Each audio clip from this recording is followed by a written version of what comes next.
네, 안녕하세요. 일러니 퍼블리싱의 윤민입니다. 오늘은 2016년 12월 23일 금요일입니다. 오늘 에피소드 시작하도록 하겠습니다. 오늘은 느부갓네살의 꿈 5번째 시간이 되겠습니다.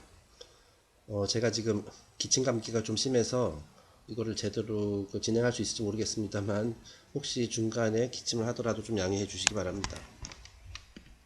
네, 제가 원래 감기 같은 거 잘 안 걸리는 편인데 올해 벌써 2번째로 걸리네요. 참나. 네, 어쨌든 한번 진행해 보도록 하겠습니다. 저희가 마지막 시간에 느부갓네살의 꿈에 등장하는 이 거대한 형상, 이 거대한 형상을 카발라에 등장하는 그 생명나무 그쪽에다 이제 매핑을 시킬 수 있다. 뭐 그런 얘기를 했습니다. 자, 그래서 마지막 시간에 제가 예고해드린 바와 같이 오늘은 카발라 동화라는 개념을 가지고 한번 설명을 진행해 보고자 합니다. 자, 이 생명나무에 이제 등장하는 여러 캐릭터들이 있습니다. 그래서 이거를 이 개념 자체가 어디서 나온 거냐면 이제 카발라의 생명의 나무와 이제 타로 카드 아시죠? 타로 카드. 이 타로 카드의 개념을 이렇게 두 가지를 이렇게 결합하려는 그런 시도에서 이런 나온 이야기인데요. 굉장히 재밌다는 생각이 들고 지금 저희가 다루고 있는 내용과도 이제 연관이 있다라고 생각되어서 오늘 한번 그 주제를 가지고 한번 이야기를 해보겠습니다. 네, 지금 보시는 그림은 아마 제가 지난 시간에 보여드렸었던 것 같고요. 다시 한번 간단하게 리뷰하자면 원래 유일신 모든 종교에서 사실은 다 유일신을 주요 종교에서는 다 다신교가 아니라 유일신이 존재한다라고 거를 인정을 하고 있습니다. 자, 다만 우리 겉으로 표면적으로 보이기에 이제 봤을 때 다신교로 여겨지는 이유는 유일한 존재의 여러 측면들을 이제 여러 신들로 이렇게 표현한 것이다. 그건 제가 이제 이 연재 초기 때 이미 여러 번 설명한 바 있고요. 자, 그래서 유대교에서 말하는 이제 카발라에서 말하는 유일신인 이제 에인소프가 되는 겁니다. 자, 그래서 이 에인소프 모든 것의 가능성, 모든 잠재력을 품고 있는 에인소프가 눈을 떴을 때 가장 먼저 태어나는 것이 The Crown, 이 생명나무 맨 위에 있는 케테르라는 것이고 이 모든 것의 근원이자 본질이라 할 수 있겠죠. 그 에인소프로부터 비롯된. 자, 그리고 이 케테르가 이제 계속 하위 영역으로 내려오면서 호크마와 비나라고 이제 2번하고 3번 세피라가 생겨나는데 이것이 바로 남성성과 여성성의 원형이다. 뭐 그런 얘기를 예전에 드린 바 있습니다. 자, 그래서 1, 2, 3번 세피라 맨 위에 있는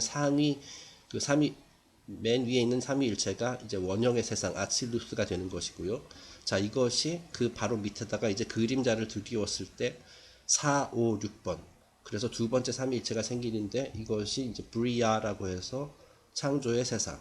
그것이 또 한 번 밑에다 이제 또 그림자를 들이웠을 때 세 번째 삼위일체가 생기고 이것이 예치라라고 해서 형성의 세상이 되는 것이고.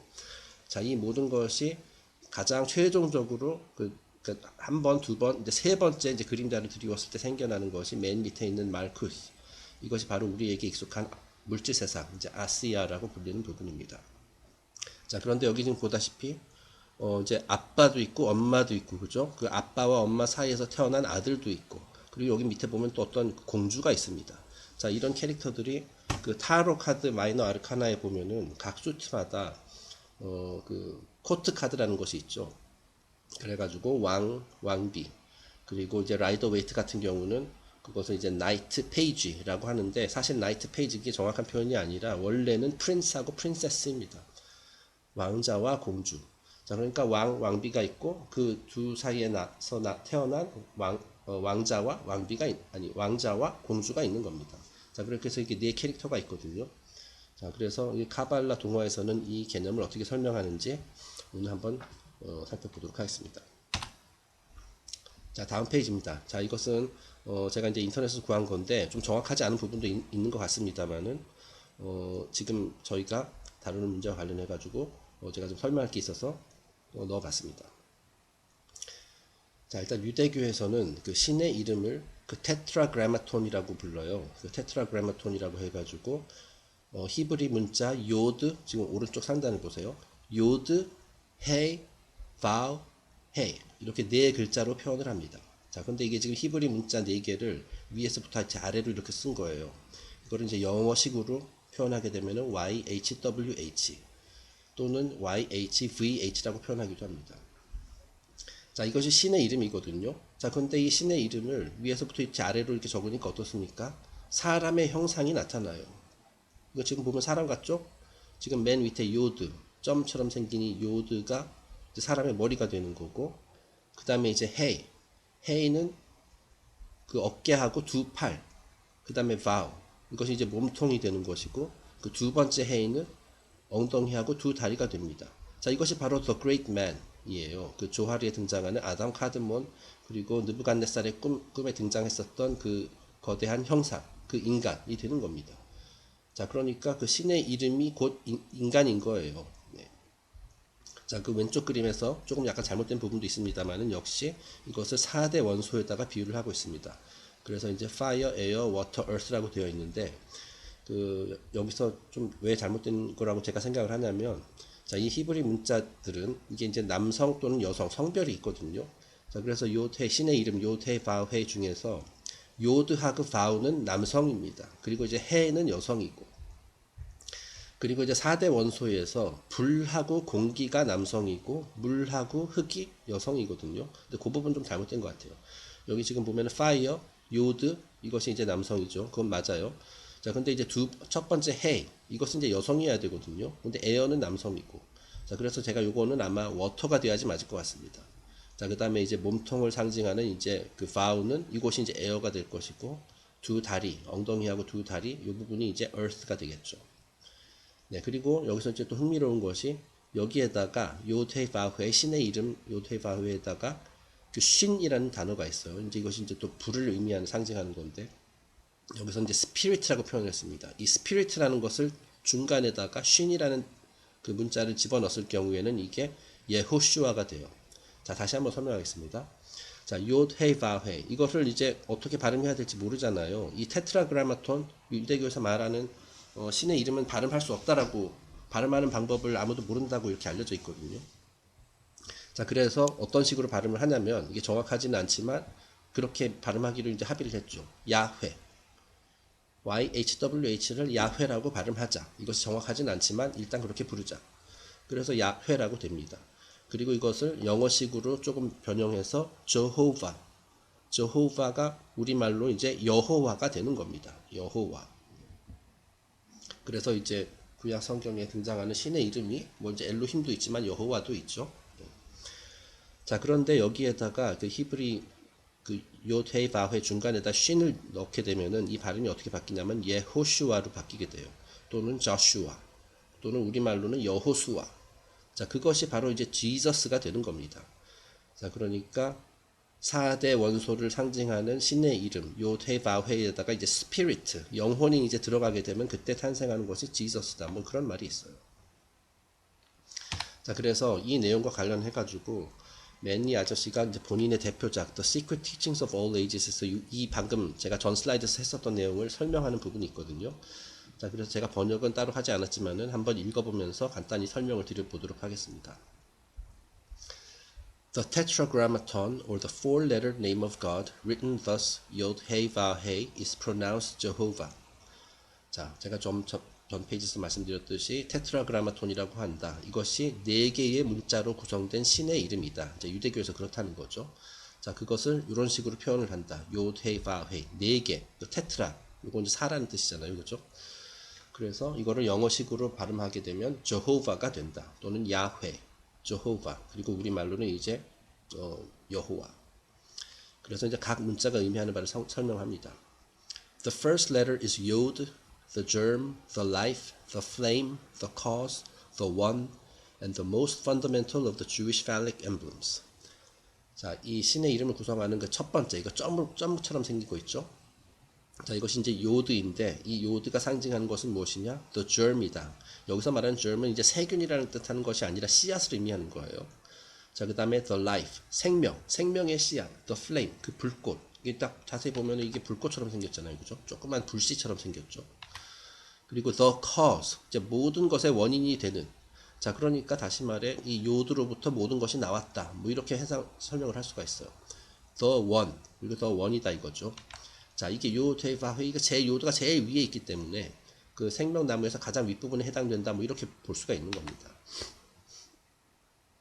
And the most fundamental of the Jewish phallic emblems.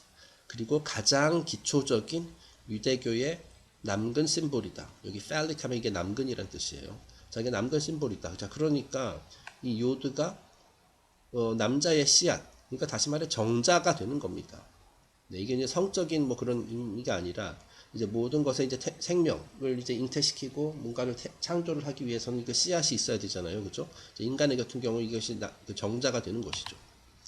자, 그래서 가장 기본적인 그 Jewish phallic emblem이다. Its numerical value is 10 and it is to be considered as the one containing the 10. 자, 이 히브리 문자들, 그 히브리 알파벳의 문자들이 있잖아요. 자, 그 모든 문자에 이제 숫자가 하나씩 이렇게 대입이 되거든요. 네, 그래서 각 문자마다 어떤 숫자를 가지고 있습니다. 자, 근데 이 요드의 같은 경우 그 숫자가 10이에요. 자, 그런데 이 10이라는 걸 우리가 어떻게 봐야 하느냐?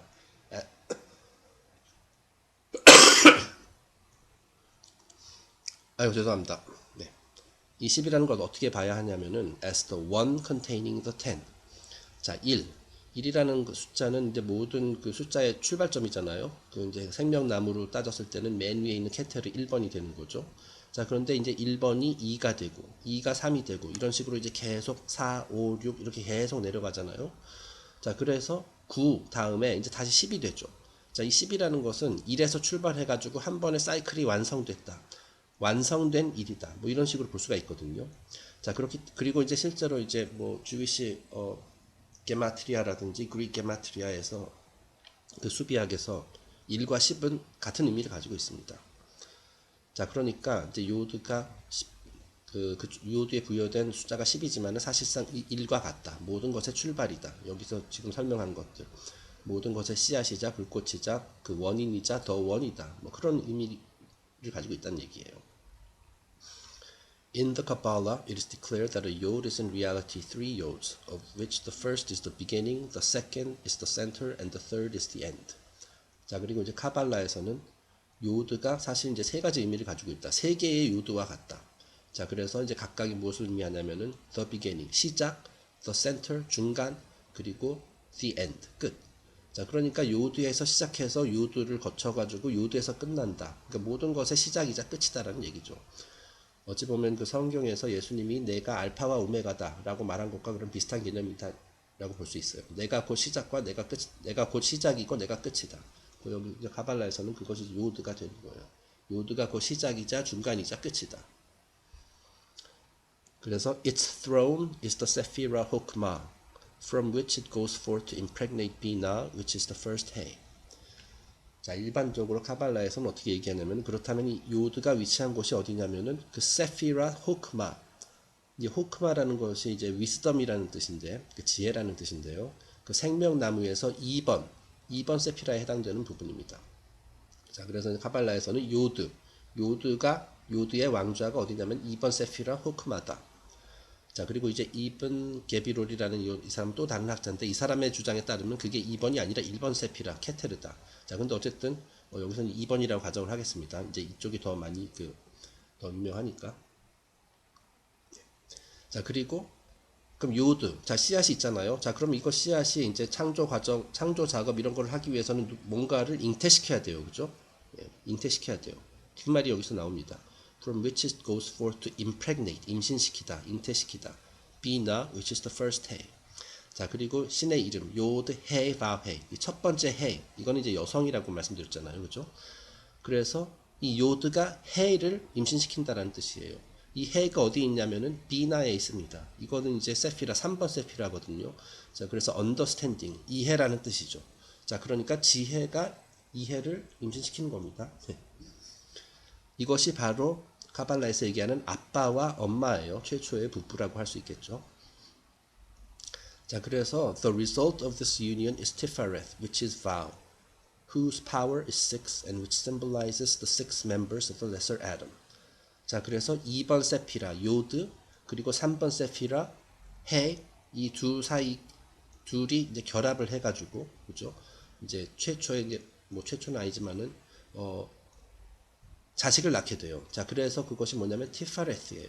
그 생명나무에서 6번에 해당되는 부분, 6번. 그리고 이것이 바로 신의 이름 중 세 번째 문자인 vow가 됩니다. 자, 이것은 vow는 이제 또 남성적인 속성을 가지고 있다고 하죠. 자, 그래서 아버지와 어머니 사이에서 딸이 아니라 아들이 태어나는 겁니다. vow는 아들이에요. 네. 자, 그리고 이제 이 vow라는 문자에 그 부여된 숫자는 이제 6입니다. 이 6이 무엇을 상징하느냐? Which symbolizes 6 members of the lesser atom. 저희가 좀 뒤에서 보겠지만은 이 vow, 티파레스, 이 생명나무 중심에 있는 이 6번, 이 vow는 자기 자신하고 자신을 둘러싸고 있는 5개의 세피라를 관장을 합니다. 자, 그래서 총 6개의 세피라를 담당을 해요. 이 vow에 해당되는, 이 아들에 해당되는 부분이. 자, 이 감이 잡히셨겠지만은 이 아들이 누구겠어요? 아버지와 어머니 사이에서 태어난 그 신성한 아들. 다시 말해, 우리가 소위 말하는 구세주에 해당되는 캐릭터들이 다 이 vow에 오는 것입니다. 6번 세피라 티파레스에 오게 됩니다. 그래서 6 members of the lesser atom. 자, 그 다음에 그 요드, 헤이, vow까지 왔죠. 그 다음에 이제 또 마지막 해가 있잖아요. 그걸 이제 그 final 해라고 부르는데, 이 해는 여성적인 문자라고 했죠. 자, 그렇기 때문에 그 아빠와 엄마, 왕과 왕비 사이에서 아들이 태어나고 그 다음에 또 딸도 한 명 있어요. 그것이 이제 파이널 해가 됩니다. 공주죠, 말하자면. 그러니까 vow가 왕자고 해는 공주가 되는 겁니다. The final he is Malkuth, the inferior mother, partaking in part of the potencies of the divine mother, the first he. 자, 신의 이름의 마지막 해에는 그 어디에 있냐면 말쿠스, 그 생명나무에서 맨 마지막 10번 세피라에 있습니다. 그곳이 이제 말쿠스예요. 그래서 여기가 이제 킹덤이라는 뜻이고 이제 물질 세상을 의미하죠. 자, 이 그 파이널 해를 또 어떻게 부르냐면은 the inferior mother. 그러니까 하위 어머니다. 자, 그러니까 요드 해, 첫 번째 해는 그 왕비에 비유할 수 있죠. 저 생명나무 맨 위에 그 3번 세피라에 있어요. 자, 하지만 그 딸은 inferior mother가 됩니다. 딸 역시 이제 뭐 mother인데, 어머니인데 그 첫 번째 해가 이제 상위 어머니라면은 그 딸은 하위 어머니가 됩니다. 네. 왜 하위 어머니냐라고 표현을 하느냐? inferior라고 표현을 하느냐? 이거 상당히 안 좋은 단어잖아요, 그렇죠? inferior는 약간 좀 열등하다, 뭐 그런 뜻이거든요. 왜 이런 단어가 수식어가 붙여 있는지는 저희가 이제 카발라 동화를 보면 이해하실 수 있을 겁니다. 자, 그래서 이 공주는 자신의 어머니인 디바인 머더, 신성한 어머니의 모든 속성을 이렇게 상속은 받았어요. 상속은 받았지만은 아직 그 사실을 왜 인페리어라고 부르냐면은 나에게 신성이 깃들어 있다라는 사실, 그 사실을 모르고 있기 때문에 이렇게 inferior mother라고 이제 표현을 한 거거든요. 계속 읽어보겠습니다. By placing the 4 letters of the tetragrammaton in a vertical column, a figure closely resembling the human body is produced, with yod for the head, the first he for the arms and shoulders, vav for the trunk of the body, and then the final he for the hips and legs. 네, 이건 제가 그 전 페이지에서 보여드렸던 겁니다. 이 yod, he, vav, he를 이렇게 위에서부터 이렇게 아래로 쓰면 인간의 모습이 이렇게 나타나게 된다. 네. 그래서 이제 각각의 그 문자들이 인간 몸에 어디에 해당되는지를 얘기하고 있습니다. If the Hebrew letters be exchanged for the English equivalents, the form is not materially changed or the analogy altered. 자, 그리고 이 히브리 문자들을 이렇게 위에서 아래로 썼는데 이거를 영어로 대입해가지고 YHWH 또는 VH라고 이렇게 위에서 아래로 써도 뭐 조금 다르긴 하지만 여전히 그 사람의 형상 같은 그런 모습이 나타난다라고 되어 있습니다. 그렇게 하려면 아마 W 말고 V로 해야 될 거예요. It is also extremely significant that by inserting the letter Shin in the middle of the name Jehovah, the word Jehoshua or Jesus is formed. 네, 역시 전 페이지에서 했던 얘기죠. 그 요데바회, 신의 이름, 테트라그라마톤의 중간에다가 신이라는 단어를 이제 삽입을 하게 되면은 Jehovah가 Jehoshua가 된다. 그리고 Jehoshua, 예호슈아, 예슈아, Jesus가 된다라는 거예요. 자, 그러니까 4대 원소에다가 Spirit에 해당되는 문자가 들어갔을 때 예수가 탄생하게 된다. 또는 여기서 이제 예수가라는 것이 이제 결국 그리스도 의식, 뭐 이런 거를 이제 상징하게 되는 겁니다.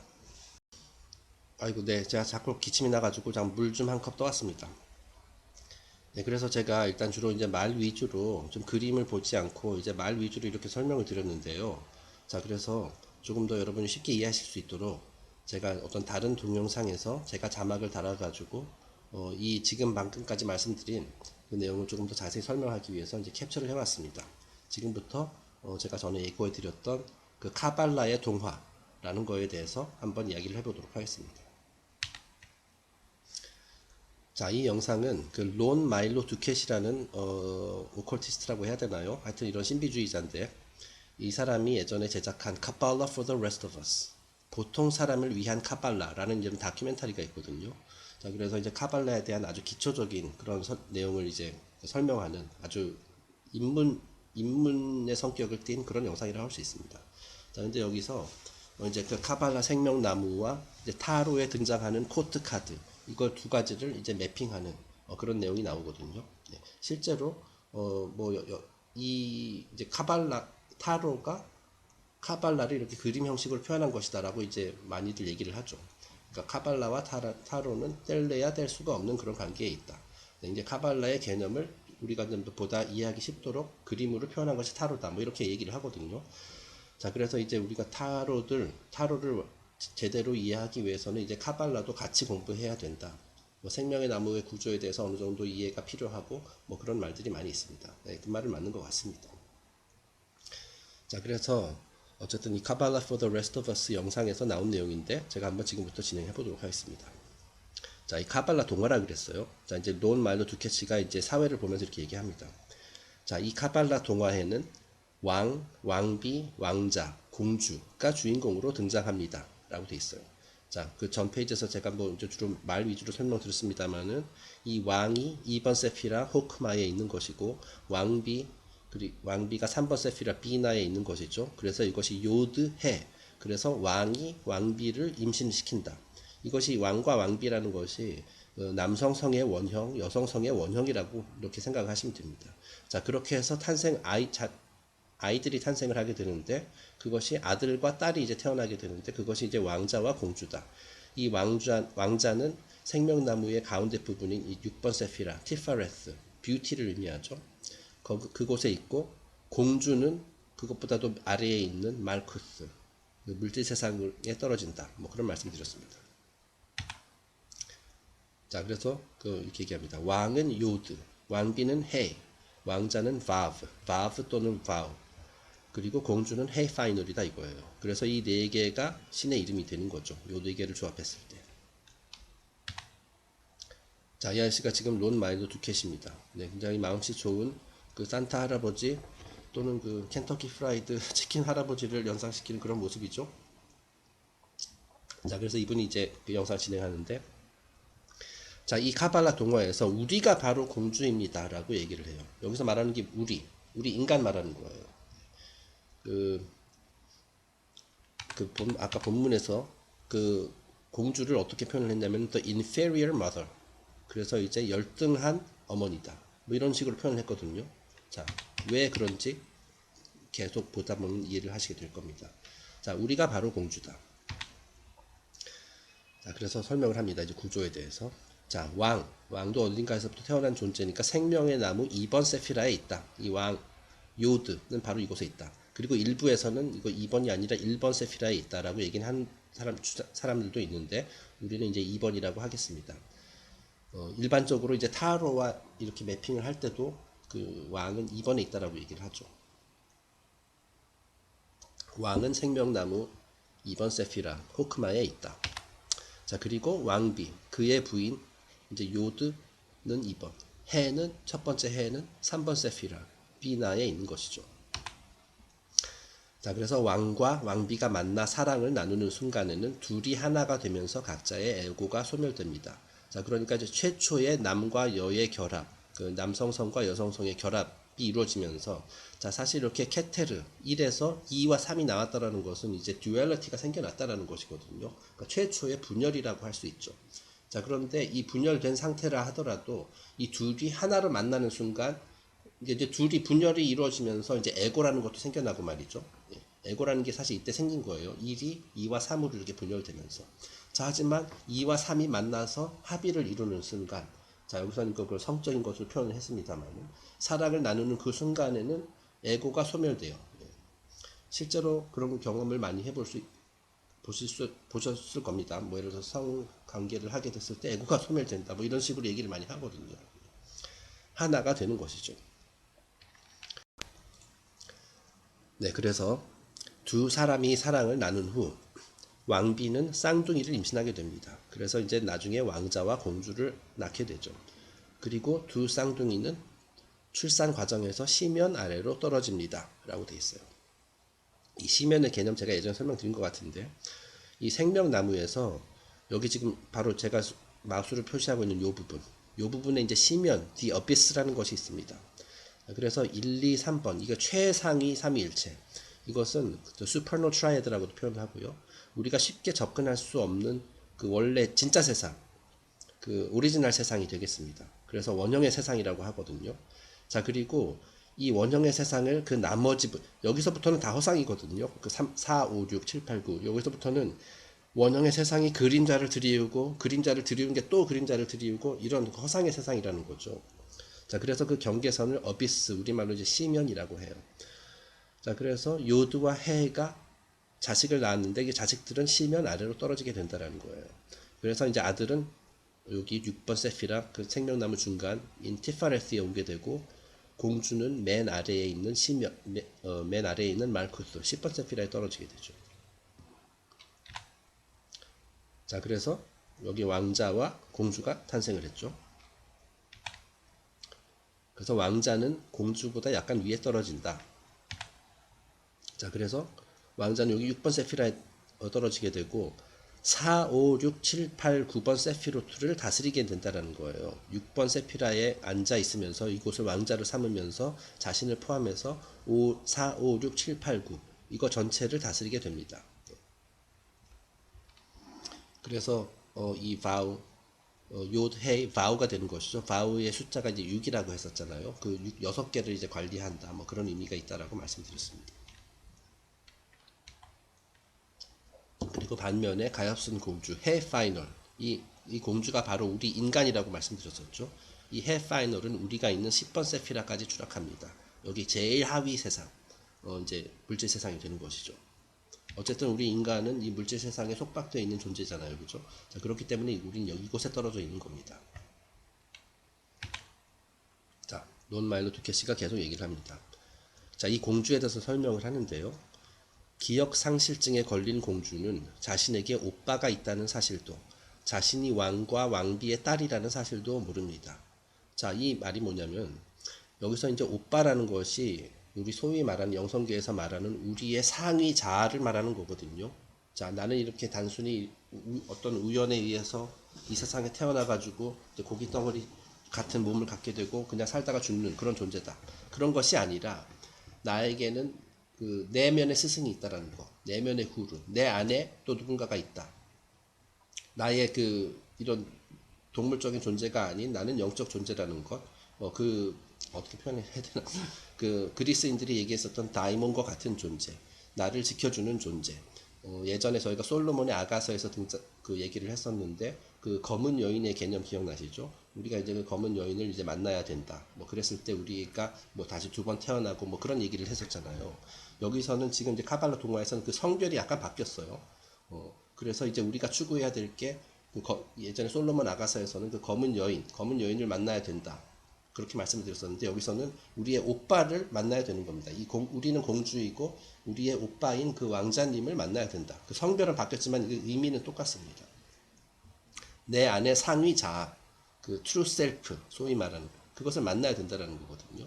그것이 이제 바로 우리 오빠가 상징하는 바예요. 자, 그리고 이제 왕과 왕비, 이것은 이제 신성, 완전히 그 심연 위에 있는 그 아빠와 엄마, 이거는 완전 신적 그 존재, 신성이라는 거거든요. 자, 그러니까 우리는 신의 자녀들이다 라는 것. 다시 말해 우리는 영적 존재라는 것. 그 사실을 모르면서 살아간다라는 거예요. 대다수의 그 공주들이. 자신에게 오빠가 있다는 것, 나의 안에 트루 셀프가 있다는 것, 내면의 구루가 있다는 사실도 모르고 내가 영적 존재, 그 신적인 그 왕과 왕비의 딸이라는 사실도 모르는 채 살아가고 있다. 뭐 그런 얘기가 되는 겁니다. 그래가지고 이제 우리가 유명한 그 공주가 나오는 동화들 있잖아요. 거기서 보면 잠들어 있는 경우가 많죠. 뭐 백설공주라든지 이제 사과 먹고 이제 잠들잖아요. 그리고 잠자는 숲속의 공주.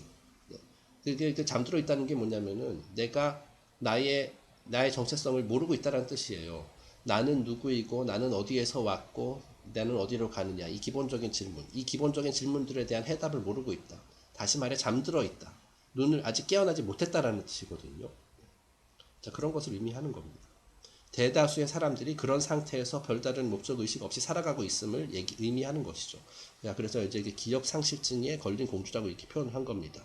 자, 근데 그런 동화들에서 보면은 다 백마를 탄 기사님이 나타나서, 그죠? 왕자가 나타나서 왕자가 키스를 해주죠. 자, 그러면서 비로소 이제 눈을 뜨게 되잖아요. 자, 여기서 바로 그 왕자가 그 자신의 오빠, 이 카팔라 동화에 등장하는 자신의 오빠, 생명나무 중간에 있는 티파레스. 이 티파레스가 다시 말해 구세주거든요. 구세주에 해당되는 캐릭터거든요. 그리스도 의식 같은 것. 자, 그래서 그 왕자를 만나고 왕자님의 키스를 받아들임으로써 내가 두 번 태어난 자가 되는 겁니다. 잠자는 상태에서는 그냥 한 번 태어난 사람이고, 그 오빠의 키스를 받음으로써 두 번 태어난 자가 되는 거예요. 그래서 나는 누구인지, 나는 어디에서 왔고, 나는 어디로 가야 하는지, 그것을 비로소 이제 알 수 있게 된다는 거죠. 잘 이해가 되셨는지 모르겠네요. 네. 자, 계속 공주에 대해서 얘기합니다. 그녀는 완전히 무의식적인 상태에서 살아간다는 거예요. 내가 왜 사는지, 내가 왜 태어났는지, 내 삶의 목적이 무엇인지 모르는 상태에서 두 번 태어난 자가 아니라 한 번 태어난 자의 상태로 계속 살아간다는 뜻이죠. 바로 자신의 머리 위에 놀라운 영적 유산이 있다는 사실도 모른 채, 다시 말해 나는 이제 그 영적 존재다는 사실도 모르는 채, 나는 왕과 왕비의 딸이라는 것도, 그리고 나 안에는 굉장한 오빠가 있다는 사실도 모르는 채 카르마의 굴레에 속박되어 살아갑니다. 이거 오타난데요. 네. 자, 그녀가 왕자를 만날 수만 있다면, 왕자의 키스를 받기만 한다면 놀라운 일이 생길 텐데 말이죠. 자, 그래서 우리가 전래 동화에 나오는 그 왕자와 공주 이야기, 자, 그런 얘기가 나올 때마다 이 카발라 동화의 개념을 한번 생각해 보시면 좋을 것 같습니다. 자, 왕자의 키스를 받는다는 것, 그렇게 함으로써 눈을 뜬다라는 건 다시 한번 강조하지만은 내가 두 번 태어나게 된다는 뜻이에요. 자, 이 왕자는 이제 바우라는 비교적 높은 세상에 거주하고는 있지만 왕자도 신부를 맞이하기 전에는 왕이 될 수 없습니다. 자, 그러니까 사실 우리 내면의 자아, 트루 셀프라는 것도 있잖아요. 자, 이것이 우리 동물적인 인간, 그 이제 무의식적인 상태에 있는 인간보다는 위에 있지만 그 왕자, 우리의 오빠인 그 왕자도 내가 손을 뻗어서 그 왕자와 이제 결합하기를 바라고 있다는 거예요. 왕자도 이제 왕이 되기 위해서는 그 공주와 결합을 해야 돼요. 그런 얘기가 됩니다. 자, 그 왕자가 애타게 기다리고 있는 그 신부가 바로 우리라는 얘기예요. 다시 말해서 우리가 이제 의식을 성장하겠다는 그런 그 마음을 가지고 이제 왕자를 향해서 이제 손을 뻗어야 된다는 얘기죠. 그리고 이제 그랬을 때 이제 왕자도 위에 있는 왕자도 그 아래로 손을 내밀어서 우리 손을 잡아준다. 그렇게 함으로써 이제 결합이 이루어진다라는 얘기가 되는 겁니다. 자, 이 영적 동화에서 우리 모든 인간에게는 받아들여야 할 왕자가 한 명씩 있다는 거예요. 자, 이거는 남녀 성별 이런 걸로 생각하지 마세요. 네, 이거 카발라 동화에서 이제 뭐 왕비, 왕자, 공주 하니까 이제 성별인데 그 성별이 중요한 게 아닙니다. 여기서 우리 모든 인간은 공주에 해당이 돼요. 남자든 여자든 간에. 자, 그리고 이 공주로 이제 심볼릭하게 표현된 우리들이 맞이해야 할 왕자가 있다라는 겁니다. 내면의 스승, 내면의 구루, 나의 진정한 자아, 뭐 이런 걸 말하는 겁니다. 상위 자아 같은 거. 자, 그래서 이 가발라에서는 이 왕자를 신성한 수호천사라 불리기도 하는데요. 네, Holy Guardian Angel. 최악의 명칭이지만 그런대로 정확한 묘사를 할 수 있다. 네, 최악의 명칭이다. 약간 닭살 돋는다. 뭐 그런 의미겠죠. 자, 하지만 그런대로 정확한 묘사를 할 수 있다라는 거예요. 자, 그러니까 우리 내면의 스승이 해주는 게 뭐예요? 예를 들어서 우리의 양심 같은 것, 뭐 내면의 목소리, 뭐 이런 거 있잖아요. 내가 어떤 행동을 하려고 할 때 잘 들리지는 않지만 이렇게 해야 된다고 속삭이는 그 존재. 그것이 바로 이제 우리 왕자라는 거거든요. 네. 그 왕자를 내가 인지하고 그 왕자와 만나야 된다라는 얘기죠. 그래서 이제 그리스에서는 이것을 다이몬이라고 이제 표현을 했었던 거고요. 그 소크라테스도 이제 자기 안에 다이몬이라는 스승이 있다. 그러니까 다이몬이 있다. 나를 지도해주는 어떤 스승이 있다라고 그렇게 얘기를 했죠.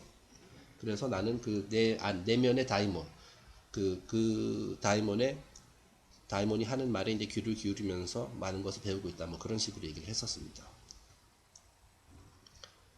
그 이제 다이몬이라는 것이 이제 D-A-E-M-O-N. 그래서 데이몬, 영어로는 이제 데이몬 또는 다이몬이라고 하는데, 이제 이게 이 의미가 그 일종의 수호천사 같은 거 개념이에요. 이제 우리 내면의 스승, 우리를 지도해주는 내면의 스승인데, 이것이 이제 나중에 기독교가 부상을 하게 되면서 왜곡돼가지고 데이몬이 디먼으로 바뀌었습니다. 그래서 악령이 돼버렸죠, 악령.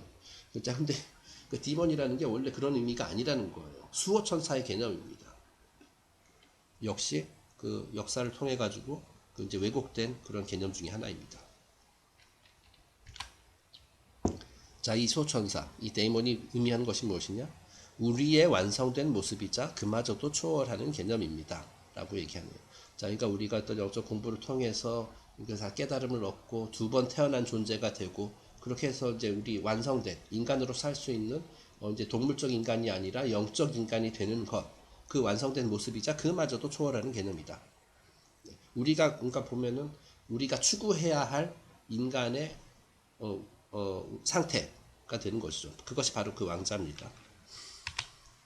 그는 우리가 짝짓기를 해야 할 영적 존재입니다. 네.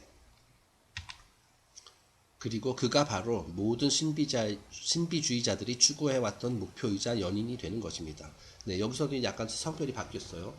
뭐 제가 예전에 솔로몬의 아가서였던가 그때 대해서 설명할 때 그 옛날에 그 중세 시대의 음유 시인들이 노래했었던 그 여인, 그들이 사랑하고 그 흠모했었던 그 여인이 다름 아닌 그 검은 여인이다. 그 동정녀 소피아다. 뭐 그런 얘기를 했었잖아요. 그죠? 여기서 성별이 약간 바꾸긴 했지만은, 여기서 모든 신비주의자들이 추구해왔었던 목표이자 연인이 바로 그 왕자라는 얘기예요. 네. 다시 말해, 우리의 소울인 거죠. 소울입니다. 여기서 지금 6번 세피라, 그 티파레스에 있는 그 왕자 있잖아요. 그 왕자의 실체는 소울입니다. 네, 혼. 예전에 그 검은 여인도 그 실체가 혼이라고 말씀드렸잖아요. 네, 그렇죠. 성별은 바뀌었지만은 같은 심볼리즘이다라는 것을 이해하시면 되겠습니다. 다시 말해 그 왕자가 누구냐면은 기독교인들에게는 그가 바로 곧 그리스도이고 힌두교도들에게는 그가 곧 크리시나다. 네, 다시 말해서 구세주. 신성과 인간성이 완벽하게 결합되어 조화를 이룬 그 존재, 그 의식을 말하는 것이다. 그것이 바로 왕자이고 우리가 추구해야 할 바다라는 겁니다. 네, 그렇게 나오죠. 궁극적으로는 그 왕자가 곧 우리다.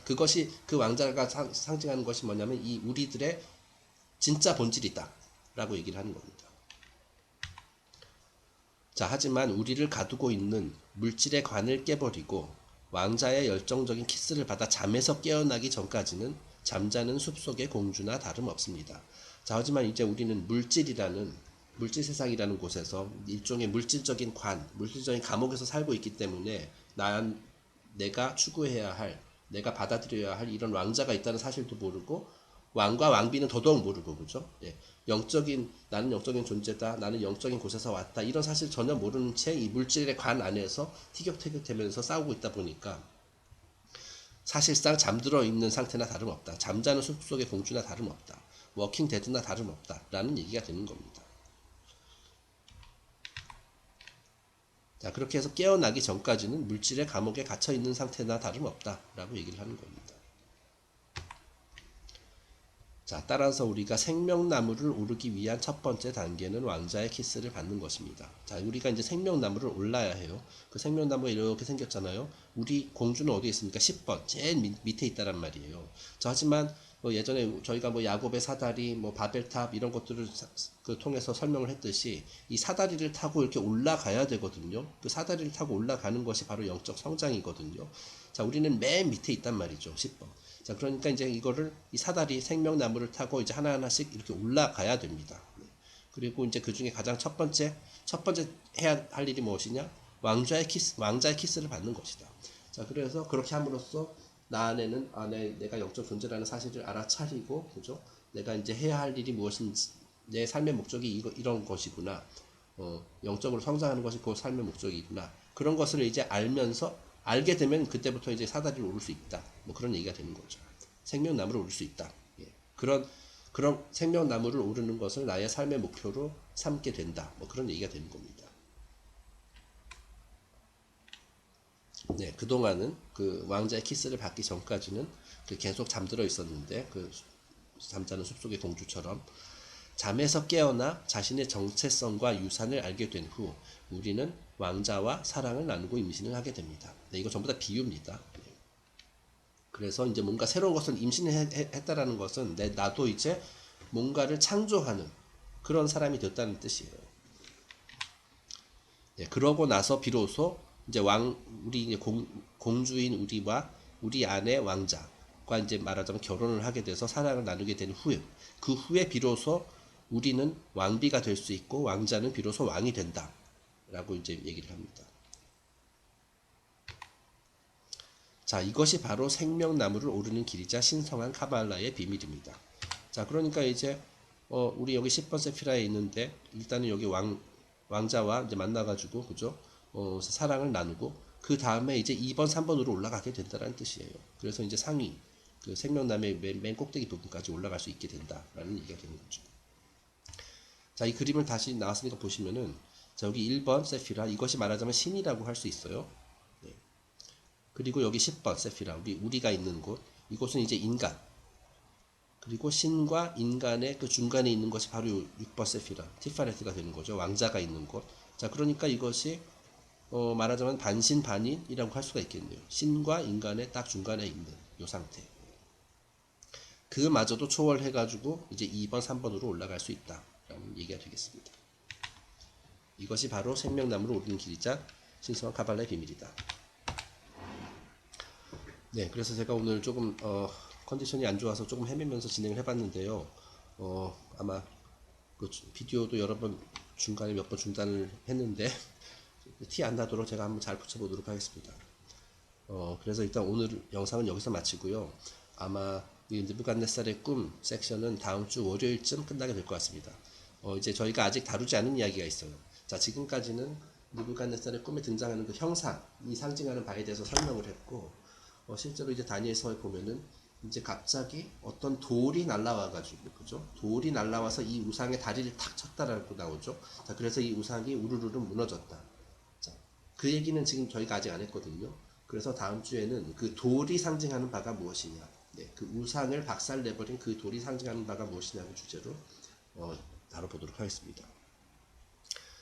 네, 그럼 오늘 영상은 여기서 끝내겠습니다. 인내심을 가지고 들어주신 분들께 감사드립니다. 다음 주에 뵙겠습니다. 그리고 성탄절 연휴는 아니지만 잘 보내시기 바랍니다.